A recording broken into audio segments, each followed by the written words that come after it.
साल की एक लड़की होती है, नाबूझ होती है। उसको दोस्तों उसका जो दादा होता है उसके साथ संबंध बनाता है। संबंध इतना जोरदार तरीके से मनाता है कि जो नाबूझ लड़की होती है पहले तो नहीं समझ रही होती है, बल्कि धीरे धीरे उसको समझ में आ जाता है कि नहीं, ये गलत मेरे साथ हो रहा होता है।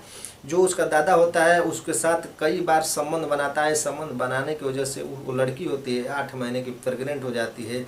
फिर उसका जो दादा होता है उसके साथ ऐसा एक कांड कर देता है, जो लड़की होती है वो देख के हैरान हो जाती है। तो नमस्कार दोस्तों, स्वागत करता हूँ सभी का एक नए वीडियो में।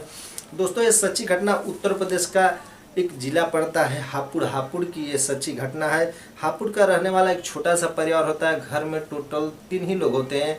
एक लड़की होती है, उसके माता पिता होते हैं। बहुत ही गरीब परिवार होता है। कैसे भी उन लोगों का जीवन बसर गुजर चल रहा होता है। धीरे धीरे कुछ दिन बीतते हैं। जो वो लड़की होती है जिसका नाम शीतल होता है, जिसकी उम्र 14 वर्ष होती है।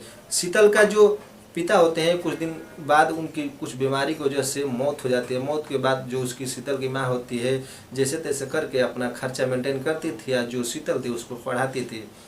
कुछ साल के बाद जो शीतल 14 साल की होती है तो उसकी माता का एक दिन देहांत हो जाता है। देहांत के बाद जो शीतल होती है घर में अकेली पड़ जाती है। घर में अकेली के कारण पूरे गांव वाले ये सोच रहे होते हैं कि जो ये लड़की का जिम्मा कौन उठाएगा, इसका शादी वादी कौन करेगा। जो गांव वाले बहुत सोचते हैं, उसी में एक उसके कुछ रिश्तेदार के रिलेटिव्स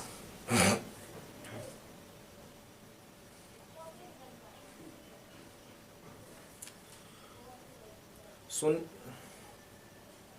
शीतल के कुछ दूर के एक दादाजी होते हैं जो रिलेशन में आते हैं। वहाँ पे एक दिन आते हैं, गांव वालों से बोलते हैं कि मैं अपनी पोती को लेके जाऊंगा, ले जाके अपने घर रखूंगा।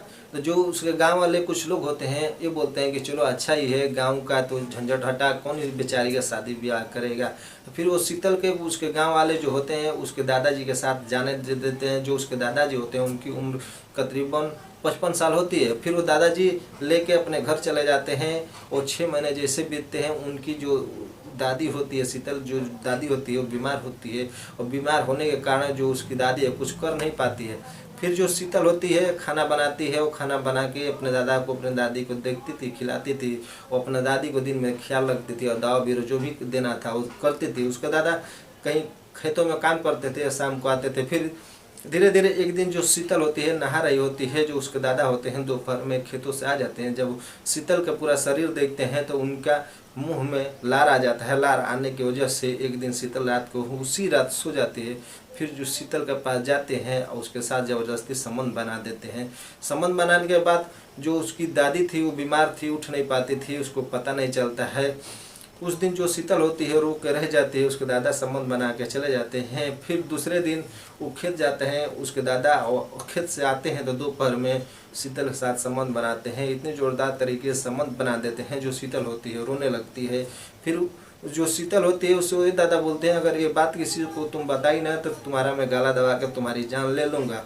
ऐसे करते करते 5-6 महीने शीतल के साथ जो उसका दादा होता है संबंध बनाता है। और बनाते बनाते एक दिन ये पता चलता है कि शीतल प्रेग्नेंट हो गई है। फिर वो अपने दादा को बताती है कि मैं प्रेग्नेंट हो गई हूँ। तो जो उसका दादा होता है मेडिकल से कुछ दवाइयाँ लाता है, उसको खिलाता है और खिला कर जो बच्चा होता है गिरा देता है। फिर 2-4 महीने रुकता है। फिर वो शीतल के साथ संबंध बनाना जारी कर देता है। फिर जो शीतल होती है सहती है और किसी से वो कहती नहीं थी। जो उसका दादा था उसको धमकी दिया था कि अगर तुम किसी से बोलोगी तो अपनी दादी से भी बोलोगी तो तुम्हारा मैं जान ले लूँगा। फिर शीतल उससे सहते सहते कई साल हो जाते हैं। फिर वो दोबारा 2 महीने की प्रेग्नेंट हो जाती है। फिर एक दिन शीतल के दिमाग में आता है कि चलो अब दादा के ऊपर पुलिस केस किया जाए। फिर वो जो शीतल होती है वहीं के कुछ नज़दीकी थाने होते हैं वहाँ पहुँच जाती है। वो सारी बात रो के जो वहाँ के थानेदार साहब होते हैं उनको बताती है।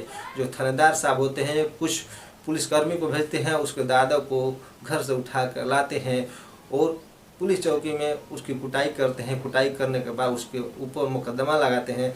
मुकदमा लगा के उसको जेल भेज देते हैं। तो दोस्तों मेरा मकसद ये नहीं है कि आप लोग को ठेस पहुँचाऊँ, मेरा मकसद है आप लोग को जागरूक कर सकूँ।